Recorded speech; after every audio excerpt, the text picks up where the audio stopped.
आज हम जब सो के उठे ना तो शिलांग का मौसम इतना अच्छा था ना, सुहावना। और पता नहीं क्यों मेरा मन 1-2 दिन से छोले भटूरे खाने को कर रहा था अपने हाथ का। इसलिए मैंने कल रात छोले भिगा दिए थे और फिर मैंने फटाफट अपना सुबह जो गर्म पानी में पीती हूँ वो पिया। और मैं उसमें क्या मिला के पीती हूँ ये मैं नहीं बताऊँगी, वरना आप भी मेरी तरह ग्लो करने लगेंगी और आपका भी ज़ीरो फिगर बन जाएगा।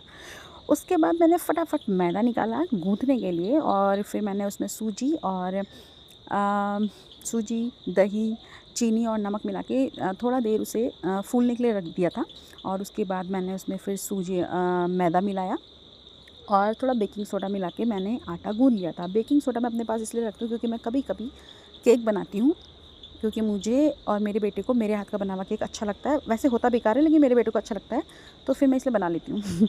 और इसीलिए मेरे पास बेकिंग सोडा रखा हुआ था, तो मैंने फटाफट मैदा गूँथ लिया था। क्योंकि मैदा गूँथ के सीधा तो डायरेक्ट बनाना नहीं था, तो मैंने इसलिए फटाफट गूँथ के रख दिया था ताकि उसको थोड़ा, जब तक मैं बनाऊँ थोड़ा टाइम मिल जाए। उसके बाद मैंने जो मेरे छोले भीगे हुए थे उसको मैंने बॉईल करने के लिए रख दिया था। तो इसमें मैंने थोड़ा नमक मिलाया था, थोड़ा ऑयल रखा था और ये जो हैंकी दिख रही है इसमें मैंने थोड़ी चाय पत्ती और एक क्या रखा था, काली मिर्च, सॉरी काली मिर्च रखी थी और नाम भी नहीं आ रहा, बड़ी इलायची रखी थी। हाँ, इतना रख के मैंने वो बॉईल करने के लिए रख दिया था। और यहाँ ना आज बहुत गड़बड़ हो गई, बारिश के कारण लाइट आ रही थी, जा रही थी, आ रही थी, जा रही थी। तो मुझे चटनी बनानी थी और मसाला पीसना था, उसका मौका नहीं मिला। तो जैसे ही लाइट आई मैंने फटाफट मिक्सी से निकाला और ये धनिया और जो दही की चटनी होती है ना, धनिया, हरी मिर्च और दही की चटनी, जो कि छोले भटूरे में प्याज के साथ मिला के खाते हैं, वो बनाया। और फिर मैंने फटाफट जो छोले थे उनके लिए मसाला भूना। और जब तक लाइट थी मुझे लगा कि पीस लेना चाहिए, फिर अगर लाइट चली जाएगी तो फिर जो पिसे हुए मसाले ऑलरेडी पड़े हुए फिर वो रखने पड़ते।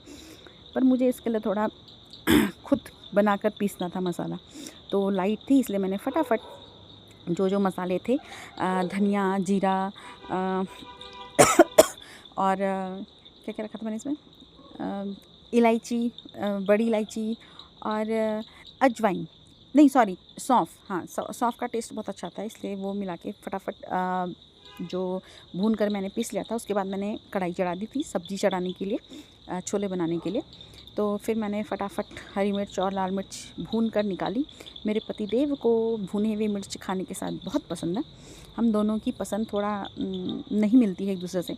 मुझे मीठा पसंद है और उन्हें तीखा पसंद है। तो मैंने उनके लिए मिर्ची फटाफट पीस के निकाल दी, सॉरी फ्राई करके निकाली। और फिर मैंने फटाफट प्याज भुना।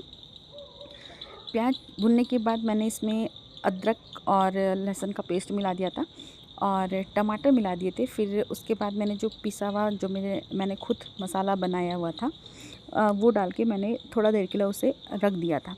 तो जब मेरे मसाले अच्छे ढंग से पक गए थे तो उसके बाद मैंने जो चना था वो डाल दिया था। छोले मतलब मैंने डाल दिए थे पकने के लिए और बिना पानी डाले उसे थोड़ा देर पकने दिया था, तब तक जब तक वो मसाला सोख ले। उसके बाद मैं इधर चटनी की और जो सैलेड बनता है उसके साथ प्याज का, उसकी तैयारी कर रही थी। तो जब मेरा वो मसाला जो छोले थे उसके साथ थोड़ा मिक्स हो गया था, तो फिर मैंने उसमें बॉईल किया हुआ पानी मिलाया था और फिर मेरे छोले तैयार हो ही गए थे। तो फिर मैंने मैदा निकाला और उसे अच्छे ढंग से फिर से एक बार गूँथा और मेरा आटा बिल्कुल तैयार हो चुका था। तो उसके बाद मैंने भटूरे बनाना स्टार्ट कर दिया था। और चाहे अच्छा बने या बुरा बने, लेकिन अपने हाथ का खाना अच्छा ही लगता है, क्योंकि मैं और मेरे पतिदेव दोनों इस बात में तो हम एक जैसे ही हैं। हमें बाहर का खाना कम पसंद है, घर का खाना ज़्यादा पसंद है। और हम दोनों ऐसे हैं कि हम लोग बाहर जाते भी हैं खाना खाने के लिए तो फिर हम वापस आके यही शिकायत करते हैं कि छी क्यों चले गए, इससे अच्छा घर में ही खा लेते हैं। बाहर का ज़्यादा मसाले वाला खाना, तला भुना खाना हमें पसंद नहीं है। तो मुझे जितना आता है मैं कोशिश करती हूँ कि घर में ही बना के हम लोग खाएँ। तो ये है मेरे भटूरे और अपने हाथ के थोड़ा अच्छे भी लगते हैं, चाहे अच्छा बने या ना बने। तो मेरे भटूरे जो फूल रहे थे उनको देखकर मुझे बहुत अच्छा लग रहा था। तो मेरा आज का लंच बनकर तैयार हो चुका है। तो आज के लिए इतना ही, मिलते हैं, बाय।